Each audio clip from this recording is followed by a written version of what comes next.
Então, caríssimos irmãos e irmãs, me permitam uma palavra a título de reflexão nessa manhã de domingo, que é o 23º domingo do tempo comum. A leitura do Evangelho, como sempre, ela nos provoca, ela nos desafia. E ser provocado, ser desafiado é um benefício enorme de que precisamos usufruir sempre. Porque quando somos provocados e verdadeiramente desafiados por alguma coisa que ainda causa algum embaraço em nós, nos incomoda, para o que nós não temos ainda uma resposta bem elaborada, é sempre uma oportunidade, uma ocasião para que a gente possa crescer. Porque quando nós nos estabelecemos, nos fixamos naquilo que nós já sabemos, que já é a prática rotineira, cotidiana da nossa vida, nós não crescemos, não evoluímos. Nos percalços, nos desafios, diante de novidades, é que nós podemos, de fato, crescer. Podemos, potencialmente. Não quer dizer que os desafios por eles próprios já sejam para nós uma segurança de crescimento. Não. O que nós fazemos deles pode realmente oferecer-nos esse caminho e essa possibilidade. O Evangelho de hoje começa dizendo para nós: aquele que não se desapega de pai, mãe, mulher ou marido, filhos ou filhas, irmãos e irmãs, não pode me seguir, não é digno de mim. Na verdade, o nosso maior problema, estabelecido, verificado, percebido desde sempre pelos nossos ancestrais, do ponto de vista cultural, é sempre esse. De um lado, o apego, de outro lado, a aversão. E nós devemos encontrar um caminho do meio, encontrar uma forma equilibrada entre uma coisa e outra. Porque quando a gente se apega, é terrível. E nós temos essa tendência muito humana de nos apegar, de nos aproximar, de segurar em nossas mãos aquilo que nos parece bom, nos parece favorável, justo, aquilo que nos dá satisfação e nos causa algum contentamento e alegria. E, por sua vez, tendemos a nos desapegar, a nos afastar, às vezes a rejeitar de forma categórica aquilo que no nosso crivo avaliativo nos parece mal, nos parece injusto, nos causa desagrado, nos deixa em reboliço do ponto de vista da comodidade, nos tira de nós próprios e da alegria da nossa vida cotidiana. Essas tendências, elas são muito bem encontradas na nossa caminhada. Ora, a regra é nem apego e nem aversão. Porque, na verdade, o problema não são as coisas ou as pessoas com quem nós interagimos. O problema é a nossa identificação exagerada em algum momento da vida com coisas determinadas e com pessoas com quem nos relacionamos. Os exageros que causam uma identificação exclusiva e quase absoluta com esses intermédios da nossa vida, isso sim pode ser um grande problema. Assim como, por exemplo, não existem problemas relacionados a pensamentos.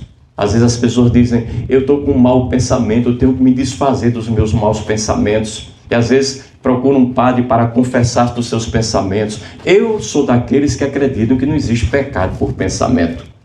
Os pensamentos são o que eles são, eles vêm como eles vêm, eles têm uma ordem própria, eles têm uma vontade própria, eles aparecem independentemente da nossa vontade, da nossa disciplina.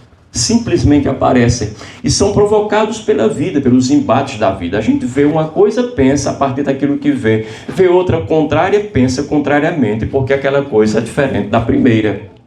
O problema não é pensar mal ou pensar bem.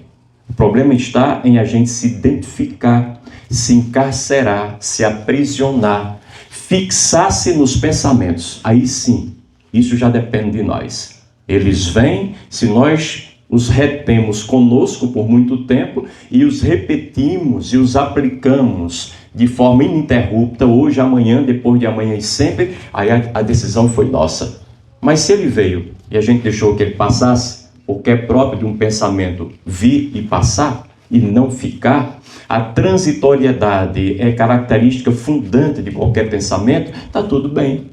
Eles vêm, deixemos que eles passem. E é por isso que não existe pensamento bom ou mau. Existem os pensamentos do jeito que eles vêm. Nós não os controlamos, estão fora do nosso domínio. Então, as coisas também são o que elas são, as pessoas que nos rodeiam são também quem elas são. Agora, cabe-nos dizer se vamos nos apegar a coisas e pessoas de forma definitiva, absoluta, e vamos rejeitar outras que nos parecem menos boas, tanto coisas quanto pessoas. Aí pode residir um problema que nós criamos para nós, para aqueles que estão no entorno e para o mundo inteiro, a depender do conteúdo fundante, característico das coisas e das pessoas a quem nós nos apegamos, ou de quem nós nos afastamos de forma consciente e desejada. Ora, as pessoas e as coisas são valores relativos. O que nos dá felicidade num dia pode ser exatamente causa de infelicidade no outro dia. Vocês já perceberam isso? Lembro-me sempre do irmão, que eu tinha um irmão que faleceu. O primeiro carro que ele comprou, a gente morava em Jardim, e ele comprou um carro, já não muito novo, evidentemente, que era o que ele podia comprar. Era um Chevette vermelho. E ele pegava esse Chevette, ele vinha para umas viagenzinhas dele, algumas festinhas em Barbalha, aqui no Crato, voltava. Outro dia era o dia dedicado a limpar o Chevette. Lavar todo ele próprio ali, lavando tudo, esburnindo, depois polia e... Terminado o dia, estava olhando para o carro dele, que maravilha esse carro. Elogiava muito esse carro. Ele vivia para aquele carro de alguma maneira. Até um dia que ele veio a uma festazinha aqui no Crato, e quando voltou já de madrugada, o carro inventou de dar problema no meio da serra. E ele sozinho, 3 horas da manhã, com um medo infernal. E ficou lá até as 5 horas, não passava ninguém, absolutamente. E ele chegou em casa. Eu nunca vi tanto nome feio aplicado a um só carro, a um só objeto de uma vez só. Né? Impressionante. Aquele carro já não servia para nada.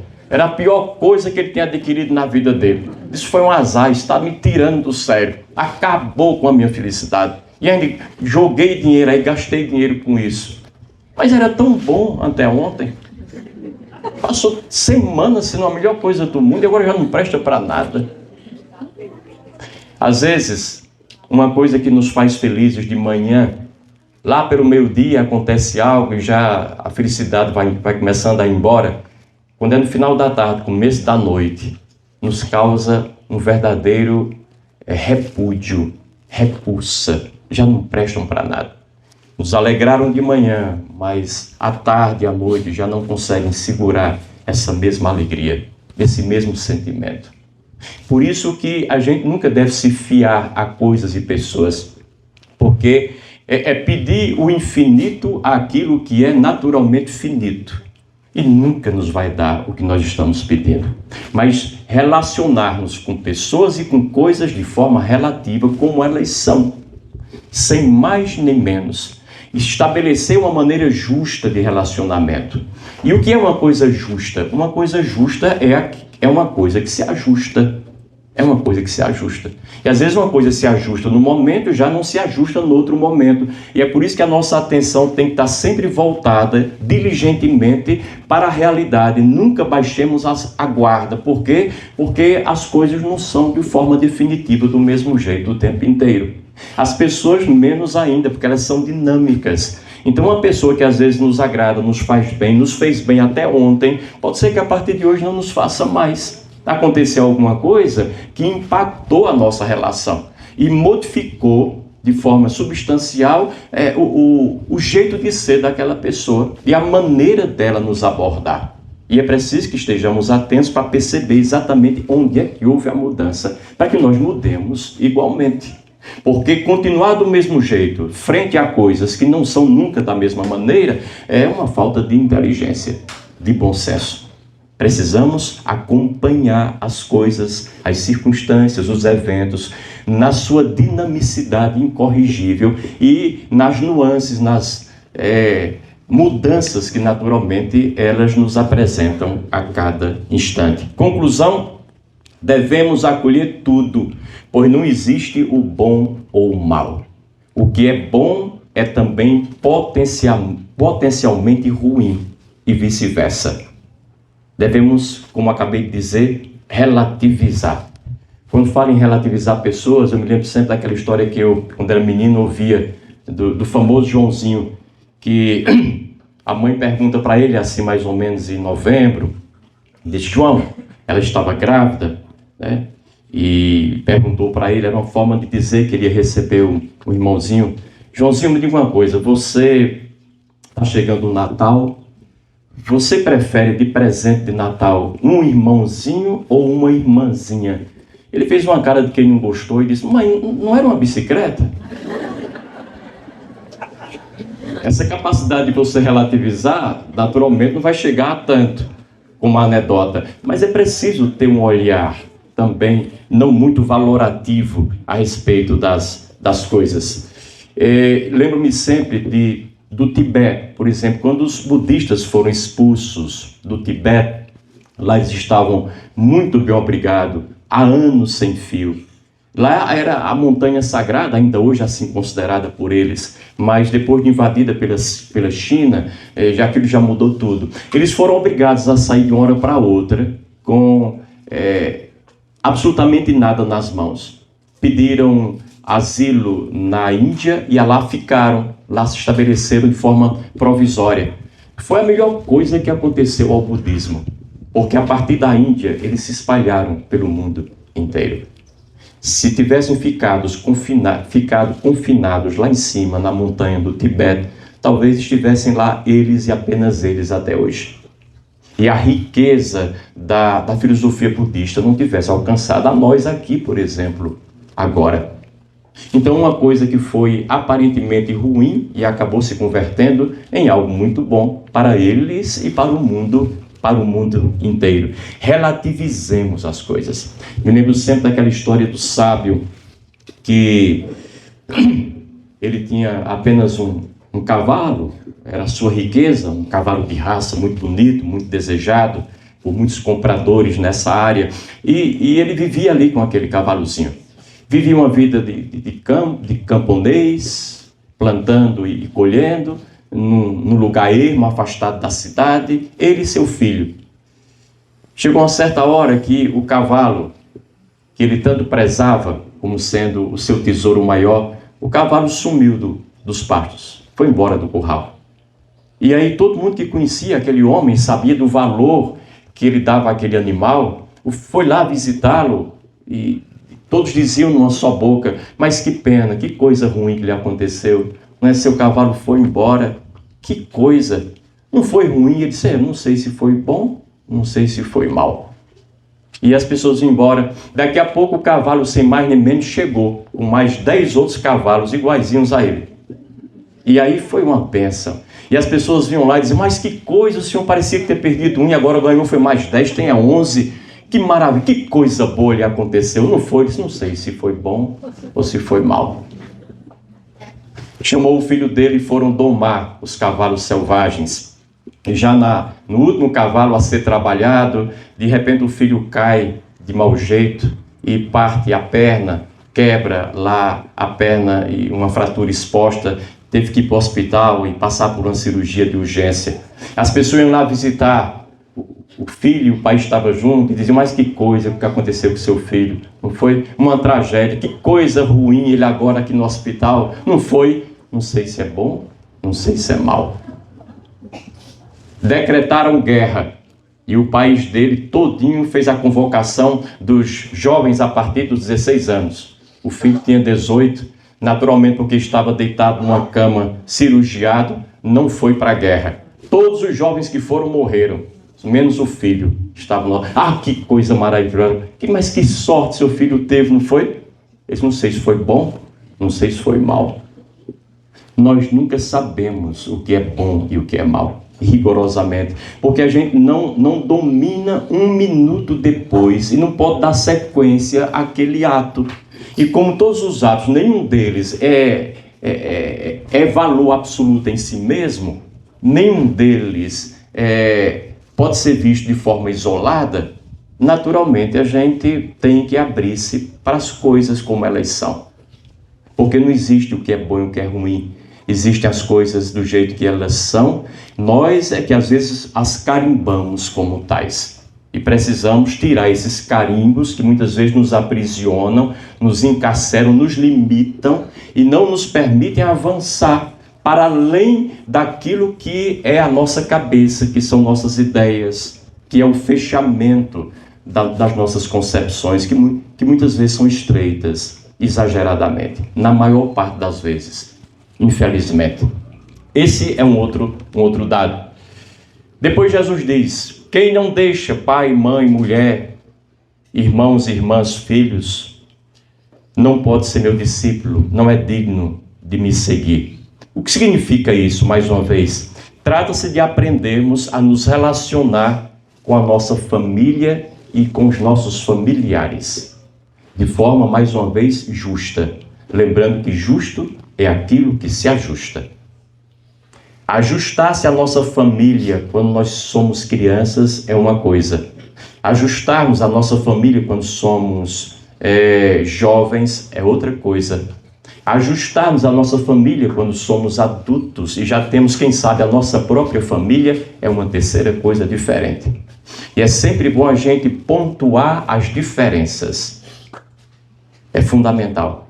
Não somos melhores nem piores. Não estamos à frente nem atrás. Somos apenas diferentes. E cada situação, cada momento, cada etapa, cada passo da vida nos coloca diante dela de uma forma diferenciada. Perceber as diferenças e caminhar a partir delas, acolhendo-as e aplicando-as à nossa vida é um sinal de bom senso, de inteligência, de lucidez. E essa lucidez não nos pode faltar de maneira alguma. Ou seja, aqui é muito importante que nós não nos deixemos dominar pelo mundo dos afetos, o universo dos afetos, representado no Evangelho pela relação com a nossa família, o universo dos sentimentos, das emoções, da proximidade. Devemos fazer o que tem de ser feito, independentemente das pessoas que estão diante de nós.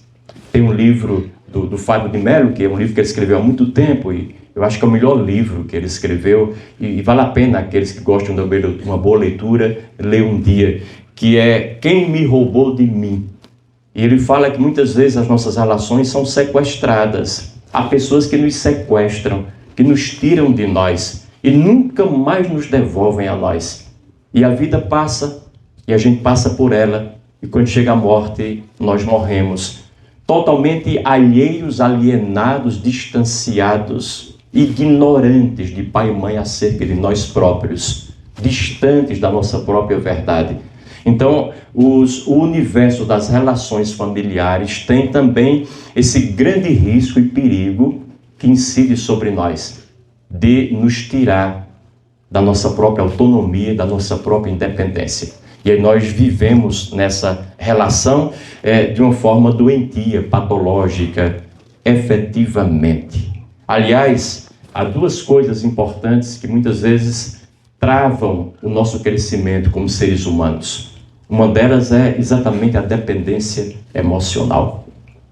Nós somos dependentes de tal forma das pessoas com quem nós moramos, que estão mais próximos a nós, que são familiares, que são amigos, que são parentes muito ligados a nós. Criamos uma tal dependência que não vamos para frente. O tempo inteiro nós sempre queremos que elas nos deem essa permissão, que elas nos autorizem ou não, para que a gente dê o próximo passo. Evitamos, infelizmente, ser autônomos e conquistar a nossa bendita e benfazeja independência. A vida inteira assim. E naturalmente, quem tem dependência emocional tem uma baixa permissão, fraquíssima permissão. Não se permite andar sozinho, andar sozinha. sempre precisam ser, de alguma forma, validados pela opinião desse, daquele outro, seja o pai, a mãe, o irmão, o amigo, a amiga. Nunca dão passos com as suas próprias pernas, nunca decidem nada com a sua própria cabeça e discernimento. Então, dependência o tempo inteiro, independência nula, autonomia igual. E é preciso que a gente ultrapasse esses limites da nossa dependência.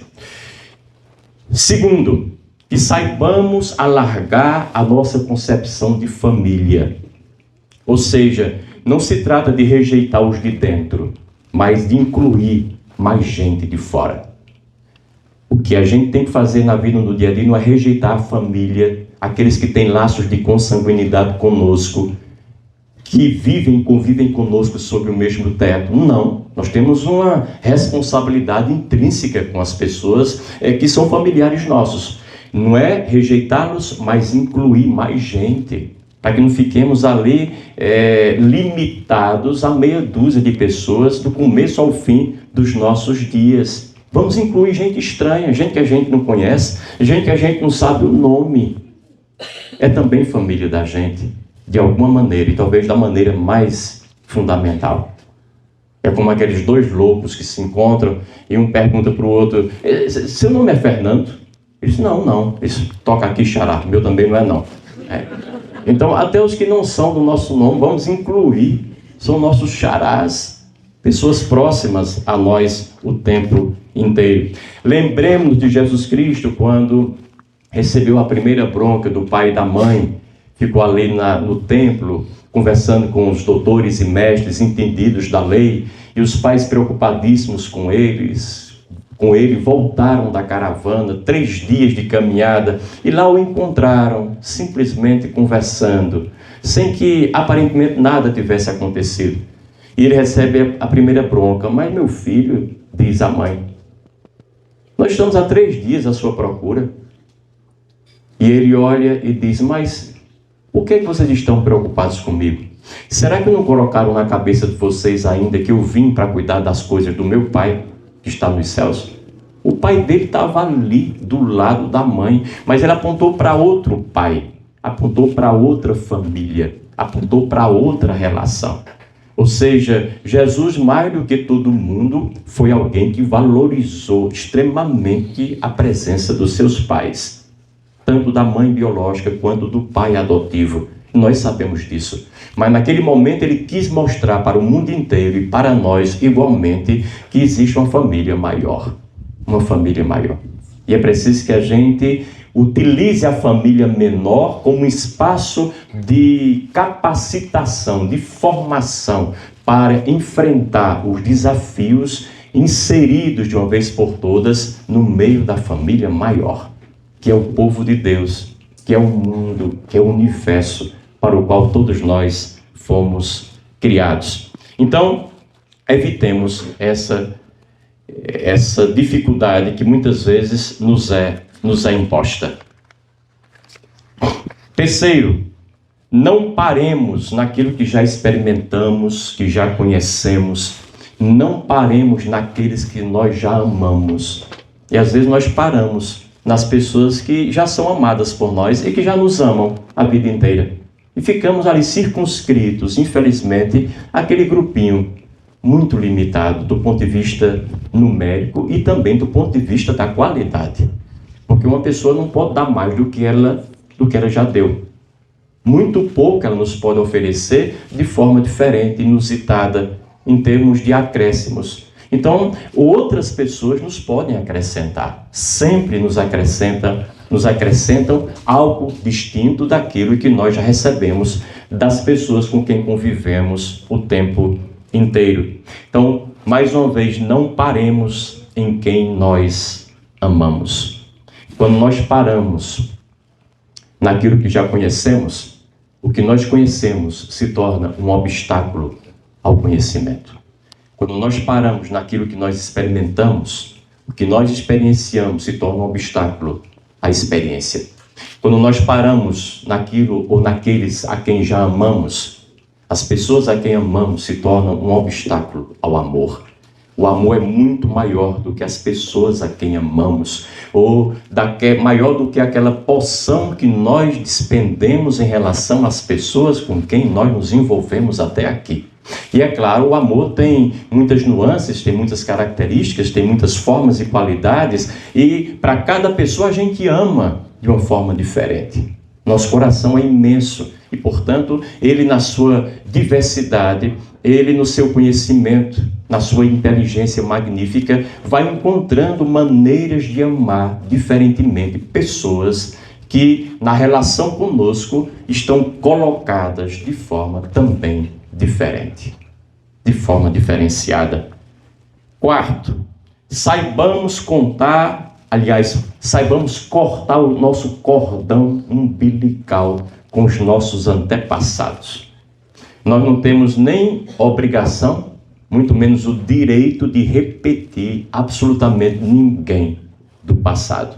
Seja um excelente pai, uma maravilhosa mãe, um irmão exemplar, um amigo do coração de forma muito justa e equilibrada. Nós não podemos repeti-los, simplesmente copiar e colar aquilo que dele nós percebemos e recebemos na nossa própria caminhada, porque cada um de nós tem uma contribuição diferente a dar. Nenhum vai dar a contribuição que você foi chamado por Deus e pela vida para dar. Ela é sua, ela é única. E tem contornos que você não vai encontrar na vida de absolutamente mais ninguém. Então a tarefa de cada um é ser ele próprio. A tarefa da família é, por sua vez, facilitar esse processo de autonomia e independência dos seus membros. Nós não criamos os filhos para nós próprios, para o nosso próprio agrado e deleite. Nós os geramos para eles próprios, para a sua missão específica e para o mundo que os acolhe. Assim como nós antes fomos gerados nesse mesmo intuito, com esse mesmo objetivo, dentro dessa mesma finalidade e para cumprir igual propósito. Aliás, me permitam dar uma palavra sobre a família. A família, na minha concepção, ela é a instituição mais básica, mais elementar, mais primitiva da formação de uma vida e da formação de uma sociedade. Nós crescemos ouvindo isso. É aquela que é a célula básica de tudo que nos vai acontecendo ao longo da vida. É verdade. Porém, e em tudo tem um porém, isso não significa que nós devamos permanecer no básico, no elementar, no primitivo. Ninguém nasceu para ficar no básico. A gente precisa evoluir, continuar crescendo. Ou seja, a família nos oferece uma identidade biológica, mas ela não pode nos limitar nessa identidade biológica que nos oferece. Naturalmente não pode. A família nos dá os primeiros passos e sinais de uma cultura, mas não nos pode fechar na cultura elementar, incipiente, que ela tem e efetivamente nos ofereceu. De maneira alguma. Quando nós somos crianças, naturalmente a família é vital, ela é essencial, é indispensável, porque nós somos daqueles seres que precisamos muito da ajuda por muito tempo das pessoas adultas. Quando começamos a caminhar, engatinhar, depois a caminhar, se não tiver alguém ali para pegar no bracinho, para indicar que é por aqui, para nos levantar das quedas, é possível que a gente não aprenda assim muito sozinho, ou então sofra bastante nesse aprendizado, sem o auxílio de um adulto que geralmente é familiar nosso, que está conosco. Já adolescentes, quem sabe, precisamos andar com as nossas próprias pernas, decidir as coisas já com a nossa cabecinha, ainda que possamos batê-la contra a parede em muitas ocasiões e tomar muitas decisões erradas, mas faz parte do processo de busca de maturidade e de crescimento. Agora, quando já somos adultos, passados os 20 e tantos anos, aí é uma complicação. Nós não podemos mais, de maneira alguma, deixar de crescer por nós próprios. A família já não é tão indispensável como era na nossa meninice. como era na nossa adolescência.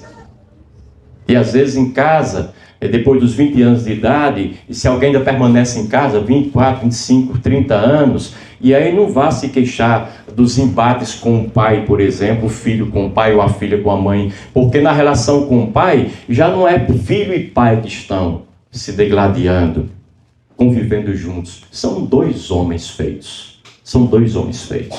Cada um com a sua cabeça, com o seu universo e com seus valores, com suas buscas, suas metas, seus objetivos, aquilo que quer alcançar e trazer para si ao longo dos dias.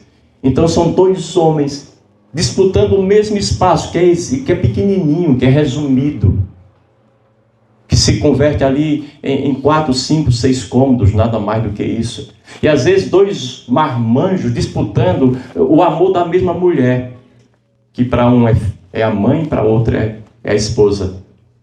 Então vejam como é complicado. Então é preciso que a gente se ajuste também às nossas famílias e aprendamos a caminhar sozinhos. Por quê? Porque a vida vai exigir de nós que nós possamos construir a nossa própria família.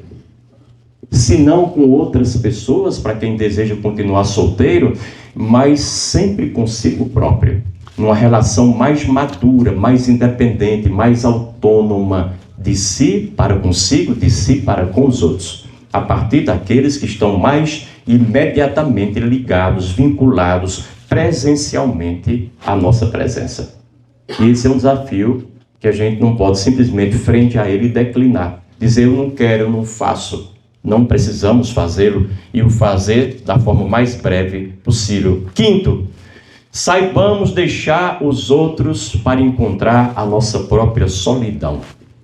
Encontrar nossa profundidade, nossa essência, nossa verdade.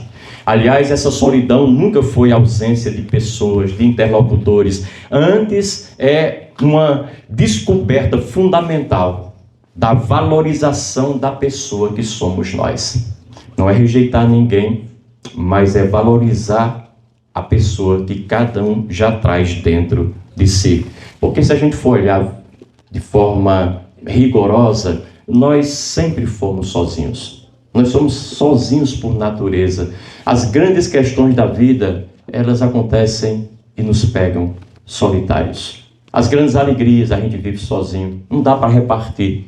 As grandes dores, sofrimentos, indagações, medos e receios, a gente experimenta sozinho. Podem observar como é assim na vida, porque o nosso centro a gente não consegue dividir, não consegue partilhar. A gente consegue até dizer sobre ele, ainda que de forma limitada e parcial, mas não consegue de maneira alguma fazê-lo chegar à cabeça, ao coração dos outros, a partir do que de fato está acontecendo conosco. Não consegue de maneira alguma. E eu estarei completamente vivo quando for capaz de não depender de ninguém e de situação nenhuma. Naturalmente, isso é mais um objetivo, uma meta, um ideal a ser buscado do que uma realidade já dada, já conquistada. Mas tem que existir diante de nós como uma meta, não depender de ninguém, de coisa alguma. Quando eu for capaz de viver por mim mesmo, por minhas motivações, por meus valores, minhas virtudes, por minha fé, por meu Deus, por meus ideais, aí sim, eu terei conseguido dessa maneira alcançar a minha individuação, a minha independência, a minha autonomia. E, por último, e aqui é um dado importante, Jesus Cristo apresenta duas parábolas. Eu ficaria apenas com a da guerra, que tem o mesmo objetivo em termos de lição a nos oferecer, de forma semelhante à outra. Qual é o rei de Jesus? Que indo guerrear contra outro rei, ele vai com 10.000 soldados e percebe no início que o outro vem para cima dele com 20.000 soldados. Se ele tiver bom senso, ele levanta uma bandeirinha e pede uma trégua, volta para o seu território, para o seu reinado e vai se reabastecer, vai reformular o seu exército, vai tornar-se capaz de lá na frente, quem sabe, empreender uma nova batalha, porém agora de igual para igual, e não de forma duplamente inferiorizada. Porque se assim o for, naturalmente a batalha já está perdida. Daqui o que é que eu tiro? É que todos nós, eu e vocês, cada pessoa individualmente, pode na sua liberdade, o livre-arbítrio com que Deus o fez, pode decidir o que bem quiser da sua vida. Caminhar para ali ou para acolá. Ficar parado ou dar marcha atrás. Pode decidir continuar casado ou se descasar. Pode continuar morando naquela casa, naquela rua o tempo inteiro, ou pode vendê-la e ir para outro lugar. Pode deixar o seu trabalho para empreender a busca por outra profissão, ou pode simplesmente aposentar-se e viver a vida inteira naquele trabalho. Quem diz essas coisas diz qualquer outra coisa da vida da gente. Podemos decidir o que nós bem entendemos. Deus leva a sério a liberdade que nos deu. Nós não somos bonecos nas mãos de Deus, marionetes nas mãos de Deus. O livre-arbítrio foi dado para valer a cada um de nós. Agora, diante de cada coisa que a gente é chamado a fazer e decidir, devemos perguntar de forma responsável e consequente: eu posso pagar o preço por isso que eu quero fazer da minha vida? Diante dessa decisão, eu posso assumir as consequências da primeira até a última? Eu tenho condições do ponto de vista físico, biológico, do ponto de vista corporal, do ponto de vista psíquico e emocional, do ponto de vista religioso e espiritual, do ponto de vista das relações humanas, do ponto de vista material, do trabalho, do dinheiro, da sustentação, eu tenho condições de tomar essa decisão e levá-la adiante ou não? Se a resposta for, honestamente, não tenho essa condição. Então seja como esse homem prudente que volta com seu exército para a sua terra e vai se fortalecer. Isso não quer dizer que você vai ter que desistir da sua ideia e da sua vontade de mudar. Não. Mas você vai se fortalecer para empreendê-la com a possibilidade real de obter sucesso. E de não fracassar, um fracasso após o outro, em cima do outro. Porque quando a gente fracassa muitas vezes, a gente pode criar o hábito de fracassar e não mais empreender nada que nos possa levar ao êxito e ao sucesso. Decidam qualquer coisa que quiserem, mas sempre perguntem se têm condições de pagar o preço por sua decisão. Se tiverem, bola para frente. Se não, recuem e possam avaliar o tempo adequado para que essa decisão seja colocada em prática, se você acha que ela merece esse relevo na sua vida. Fiquemos com essas palavras e que elas nos ajudem de alguma maneira. Louvado seja o nosso Senhor Jesus Cristo.